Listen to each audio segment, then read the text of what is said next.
Welcome back to Treful Publishers. So in this video, I want to call your attention to some details, some things you should put in mind. Let's start with revision of how to enter a new question. Let's say you want to enter a new question. You have to click on this plus sign in a blue circle. So you click on it. So let's say I'll just click on multiple choice again. Okay, so this is going to be the question 41. After type, I want to type a math question so I can show you something very important. I want to type 50 kg square. Now, the square I want to put, you will long press on your figure 2. Can you see? It will give you the square like that. Now, let's say you want to do like plus, you want to put a fraction. You can put, if you check 2, can you see? These are the options you have under 2. You will just drag it to it. Can you see? Let's check the options we have under 3. The fractions you are going to have under 3. Can you see? Different options. You just drag it to it. Let's say minus, I'm just showing you the option. Click on 4, you will see the option. Click on 5. Can you see the fractions you can have when you long press? You long press on the number. Please do not make mistake of using this type. If you long press this one, it will not show anything. Is that okay? It must be like this. If you have it like this and you don't know how to go about long pressing it so that it can show you what you are interested in, so all you need to do is press this particular sign here, this one, press it and it will bring it here. So that is what I want to show you regarding fractions in case you are typing math question. And if you have a question with diagram and you can't really type diagram, you can just come, I've shown you this in the previous video, just come here, click on it. You should have the diagram on your phone already, or you can even snap it, but snapping don't work most times, so just make sure you get the diagram on your now you can go to your gallery from here, and then you pick what you want to put. Let's say I want to put this diagram. I will just crop it to what I want, and I'll put the diagram. In case you want to delete the entire question, just click on this delete box here and delete it. And if it is diagram alone you want to delete, just click on this one,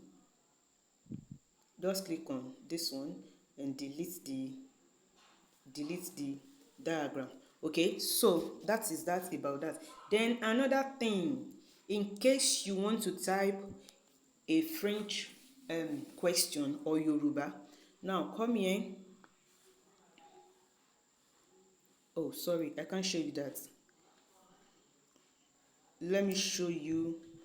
Okay, I have different types of keyboard here. Now this particular one, sorry, it's not showing. I'll have to just use more to explain. This Microsoft Swift keyboard. Microsoft Swift keyboard. Can you see? If you click on it. So I installed this Swift keyboard on my phone as an app. I actually downloaded it from Play Store. I did the setting. Maybe I'll make another video on how to do that entirely. I did the video. So I downloaded French language and Yoruba language. So when I use this particular keyboard and I want to type something in French, it will give me the indicators like see. Can you see? This is French word. Let's say I want to say ça va. Can you see?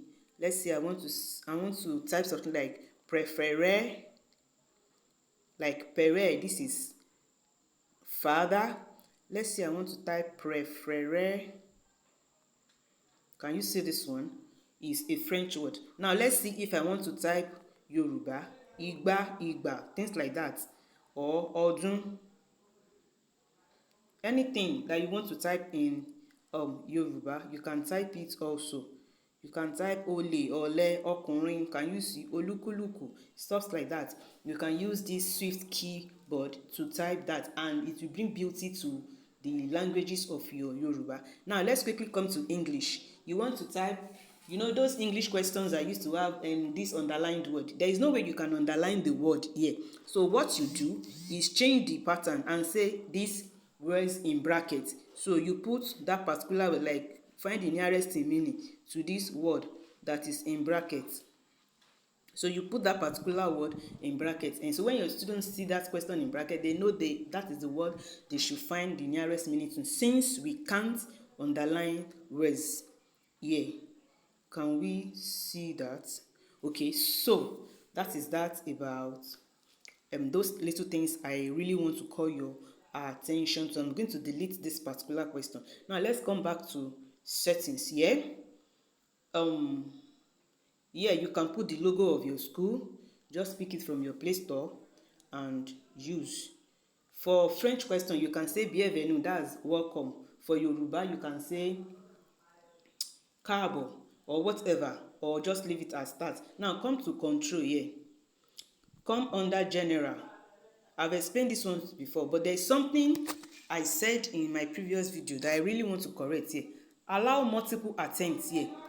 If you don't click on this allow multiple attempts, once a student attempt the question, or let's say 5 students on different laptops or on different phones, you will need to be using different email for different students before it can circulate. And so by clicking on this allow multiple attempts, although if you don't watch your students carefully, they can as well a particular student can as well attempt the question twice, but to your own advantage, it will allow a lot of students or participants to attempt the question on the same Gmail account. The only disadvantage is that if you don't watch your students carefully, a particular student can decide to attempt the question more than once, especially for those that are tech savvy and knows how to find their way around everything. So don't show them the correct answer since other students have not done, since you grouped them, and then shovel the question. Don't show them the question number, so they won't be able to track it even when they are sitting beside themselves. Shovel the question. I've mentioned this too, and I've mentioned the duration and all of that. Another important thing I would like to call your attention to, please, in case you are typing with this formsApp and you have any reason to drop your question to attend to something else, please ensure you click on this submit before you drop it. formsApp is very funny. You can come back and discover what you dropped 2 or 3 minutes ago is gone, not saved. So to be on a safer side, always click on this submit. That is, on Microsoft Word, we click on Ctrl S to continuously save our work. So always click on this submit button to always save your work on formsApp. So you won't be disappointed when everything you have done, maybe you've gotten to question 35 and everything disappear just because you didn't save it. So these are the few things I said I will show you. You can preview your questions with this previewer, and you can always come back to edit again. So this is how it's going to look like when your student is about to start. So when they click on start, they are to enter their name. Since they are students in primary school and also in secondary school, for it to be fast, in order not to waste time and data, you can help each student enter their name and click on start quiz before you give it to them to start attempting the quiz. I do that for my secondary school student anyway. So to bypass, don't you know how to type your name? Don't put your name here to avoid that one.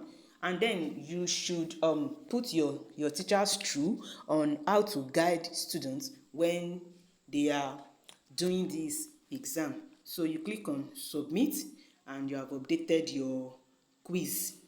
Then you copy this link, take it to your Gmail and send it to the Gmail of your phone or the other phone you want to use or the other laptop that you want to use, every laptop you are using must be signed on to a Gmail account.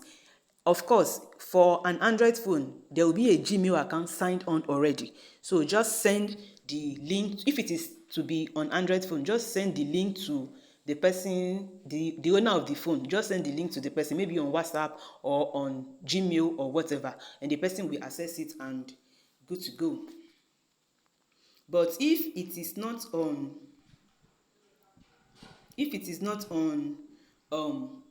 WhatsApp, send it to Gmail on the person's laptop or your school laptop. It must be signed to Gmail already. Open it and you are good to go. Then you open the Gmail and then you start using it.